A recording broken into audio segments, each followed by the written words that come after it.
नमस्कार मंडळी. तर आत्ता आलो मी मच्छी घेऊन. 2:30 वाजलेत आणि मम्मी पण अजून घरी आलेली नाही. तर जेवण काही रेडी नाही. तर मी सकाळी कोलबी साफ करून गेलतो आणि आत्ता मम्मीचा मला फोन आला की यायला उशीर होईल. तर मग घरी जाऊन काहीतरी बनव. तर आता कोलबी साफ केलेली आहे आणि चिन्मयला सांगितलेला बिर्याणीचा मसाला आणायला. तर तो पण आता घेऊन आला आहे. तर चला तुम्हाला दाखवतो आजची कोलबी बिर्याणी. चला. चिन्मयने कोलबीला मसाला लावून ठेवलेला आहे. चला मोठे कांदे वगैरे आणि टोमॅटो वगैरे कापून घेतो बिर्याणी करायसाठी. तर 4 कांदे आणि 2 टोमॅटो घेतलेत. तर आधी त्यांना धुवून घेऊ आणि नंतर मग कटिंग करू.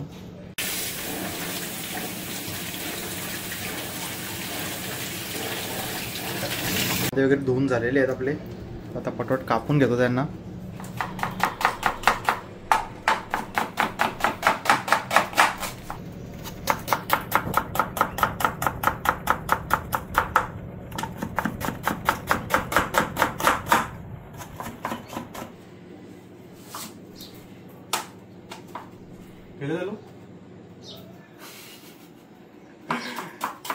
आधी 2 कांदे असे बारीक कापून घेतलेत कोलबीची ग्रेव्ही करण्यासाठी. आणि त्याच्यानंतर मग आता राहिलेले कांदे असे फक्त उभे मारून घ्यायचे. ते नंतर मग काय बोलतात त्यांना, कांदा पूर्ण फ्राय करायचा. त्याला काहीतरी बोलतात, त्याचं तर मला नाव आठवत नाही, नंतर सांगतो तुम्हाला. एकदम असे पातळ कापाचे.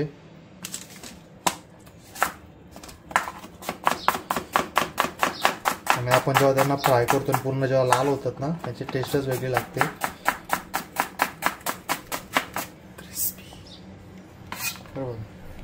कांदे आपण असे 2 प्रकारात कापलेत.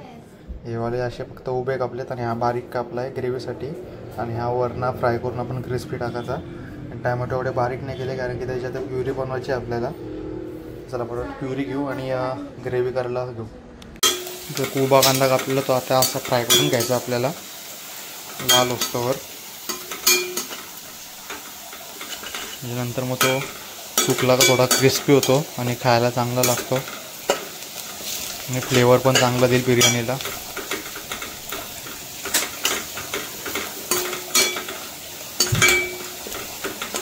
आता लाल होत आला कांदा. एकदम पण त्याला करपवायचा नाही तर मग तो एकदम कडू टेस्ट देईल. थोडा लाल झाला का तो असं गोडसर टेस्ट देतो.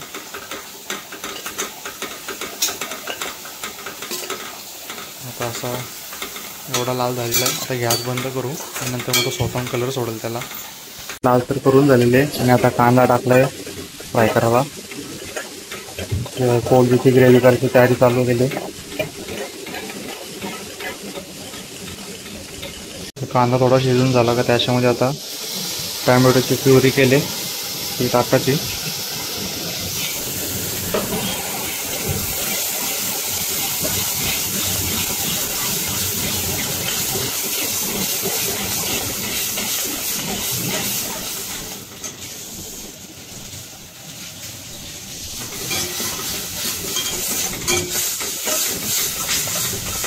नंतर मग तिला स्लो गॅस करून थोडा तेल सुटतपर्यंत शिजवून द्यायचा.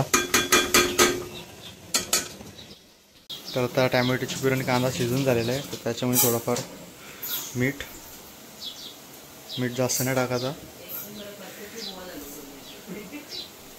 मसाला आणि थोडीशी हळद टाकून मीठ मसाला शिजवून घेऊ.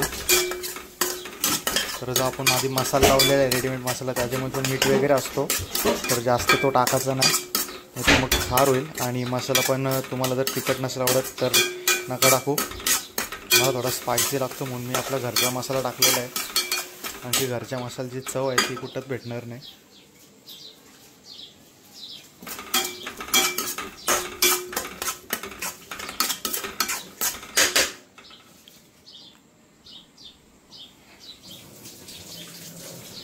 आत्ता आपली मॅरिनेशन करून ठेवलेली कोलबी टाकू याच्यात.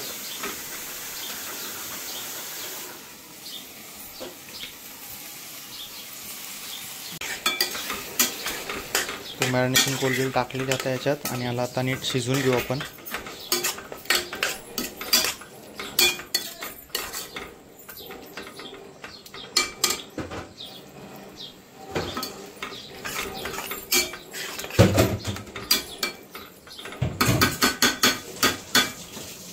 एक साईडला कोलबी शिजत ठेवलेले, गॅस स्लो ठेवला आहे. आणि आता बिर्याणीचे तांदूळ धुवून घेऊन आधी पाणी उकळून घ्यायचा आणि उकळलेल्या पाण्यामध्ये मग तो भात टाकायचा. तो कोलबी झालेली आहे आणि एक साईडला राईस पण झाला आहे. तर आता लेयर्स लावून घेऊ आपण. आता कोलबीवरती आपण राईस टाकलेला आहे आणि आत्ता आधीचा आपण कांदा फ्राय केला तो याच्यावर टाकायचा आहे, म्हणजे अजून चांगली टेस्ट येईल बिर्याणीला.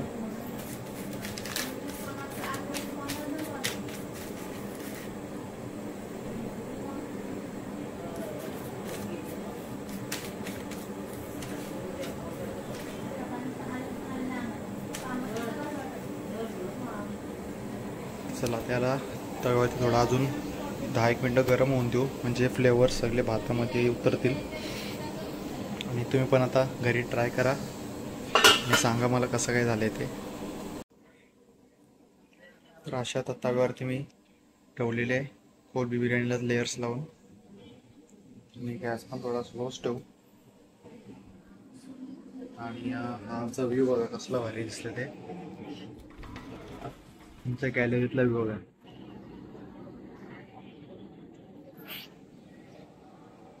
घराच्या समोरच एकदम खाडी आहे.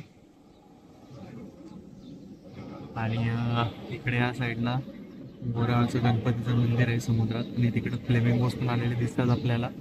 ते बघा यावर्षी जरा कमी आलेत, कारण की आता अटलच आहे तुझं पण वगैरे काम चालू होतं. आणि तिकडं पण तो पोस्टल रोडचं काम चालू आहे, त्याच्यामुळं जरा एन्व्हायरमेंट डिस्टर्ब झालं आहे. आता जास्त फ्लेमिंगोज येत नाही, तर तो जो समोरचा जो भाग आहे पूर्ण गुलाबी भरलेला त्याचा फ्लेमिंगोजनी. यंदा तरी कमी आले ते.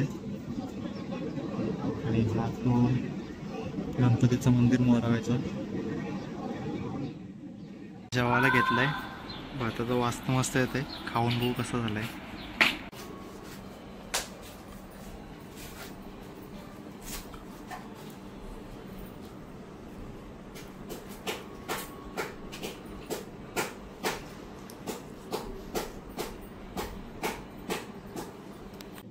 चला भेटू एकदा परत अशाच नवीन ब्लॉगमध्ये. तुम्ही पण ही रेसिपी ट्राय करा कोलबी बिर्याणी आणि सांगा मला कशी काय झाली ते.